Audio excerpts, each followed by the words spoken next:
ఈ బిజినెస్ ఏదైనా మీ ఊర్లో ప్రమోషన్ చేయాలంటే అది సుమన్ టీవీతోనే సాధ్యం. ఇప్పుడే సంప్రదించండి. గతంలో గ్రామాల్లో చేపట్టిన అభివృద్ధి పనుల బిల్లులను వెంటనే విడుదల చేయాలని తాజాగా మాజీ సర్పంచులు ప్రభుత్వాన్ని కోరారు.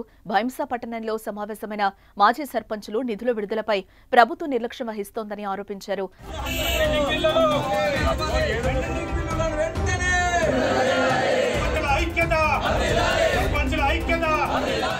అనంతరం ర్యాలీగా వెళ్లి ఆర్డీఓ కార్యాలయం ముందు ధర్నా చేపట్టి ప్రభుత్వానికి వ్యతిరేకంగా నినాదాలు చేశారు. తమ సమస్యలపై ఆర్డీఓ కోమటిరెడ్డికి వినతిపత్రం అందించారు. తమ సమస్యలను సీఎం దృష్టికి తీసుకెళ్లి పరిష్కరించాలని కోరారు.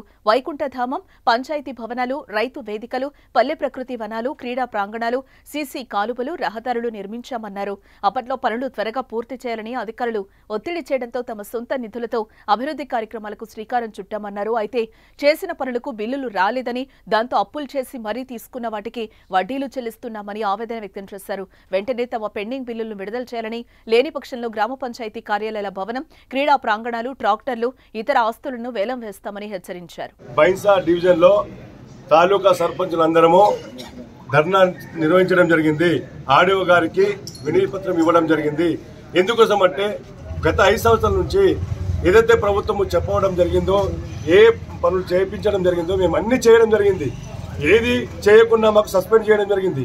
వాళ్ళు చెప్పిన ప్రకారంగా అన్ని డెవలప్మెంట్ యాక్టివ్ సీ రోడ్స్ కానీ, డంపింగ్ యార్డ్స్ కానీ, పల్లె ప్రకృతి వనరులు కానీ, మరియు శ్మశాన వాటికలు కానీ, ఇంకా ఎన్నో విధాలైనటువంటి జీపీ బిల్డింగ్లు, ట్రాక్టర్ కొనడం కానీ అన్ని చేయించడం జరిగింది. అన్ని మేము డబ్బులు ఉన్నా లేకున్నా ఎక్కడి నుంచో అపోసప్పు తెచ్చి సర్పంచులందరము ఊరు గ్రామంని అభివృద్ధి పథకంలో నడిపించడం జరిగింది. ఎక్కడ దేశంలో ఎక్కడ లేనటువంటి తెలంగాణలో అభివృద్ధి చేయడం జరిగింది. సర్పంచులందరూ ఈ యొక్క పేరు వచ్చిందంటే సర్పంచ్ చేయడం వల్లనే మన తెలంగాణ రాష్ట్ర ప్రభుత్వానికి పేరు రావడం జరిగింది.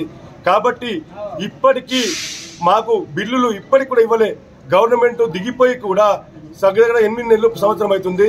ఏదైతే ఇప్పుడున్న రేవంత్ రెడ్డి సర్కారు, కాంగ్రెస్ గవర్నమెంట్ అప్పుడేమన్నారంటే, మేము మా గవర్నమెంట్ గెలిపియండి, మీకు గెలిచిన ఎంబడే మీ ఫస్ట్ బిల్లులు మేము ఇస్తామని చెప్పిండు. ఇతను కూడా మాట తప్పి ఇప్పటికి కూడా బిల్లులు ఇవ్వడం లేదు. మరి ఈ బిల్లులు ఇతనే ఆపేస్తుంటూ మిగతా అన్ని కార్యక్రమాలు యథావిధిగా నడుపుతున్నాడు. కొత్త కార్యక్రమాలు అన్ని కూడా చేస్తున్నాడు. మరి మేము అభివృద్ధి చేసినటువంటి బిల్లులు ఎందుకు ఇవ్వరు? ఇప్పటికీ మేము చేసింది గ్రామానికే. మేము అభివృద్ధి చేస్తేనే కదా మీ అందరి పేర్లు వస్తున్నాయి. ఇక్కడ గ్రామంలో సర్పంచ్ చేయకపోతే మీ అభివృద్ధి ఏర్పడుతుందా? ఇవన్నీ ఇడిచబెట్టి కొత్త స్కీములు మీరు అప్పట్లప్పుడు చెప్పేసి అవి మీరు అమలు చేయడం జరుగుతుంది. కానీ మేము చేసినటువంటి సర్పంచులు మీకు కనబడతలేదా? అభివృద్ధి చేసినటువంటి పనులు కనబడతలేవా? మరి ఈ బిల్లులు ఎందుకు ఇస్తలేరు? మరి ఇవ్వకపోతే ఇవ్వరని చెప్పండి. ఇప్పటికే ఉన్న అందరూ కూడా చనిపోతారు. ఇప్పటికే దాదాపు 25% సర్పంచ్ చనిపోయారు ఆత్మహత్య చేసుకొని. మరి మిగతా వాళ్ళు కూడా చనిపోమంటారా? మరి ఎందుకు ఈ నిర్లక్ష్యం మీకు సర్పంచుల వల్ల? ఇవన్నీ ఇట్లనే ఉంచి మేము స్థానిక ఎలక్షన్లకు పోతాము, మేము ఎలక్షన్ పెడతామని చెప్పేసి అంటున్నారు.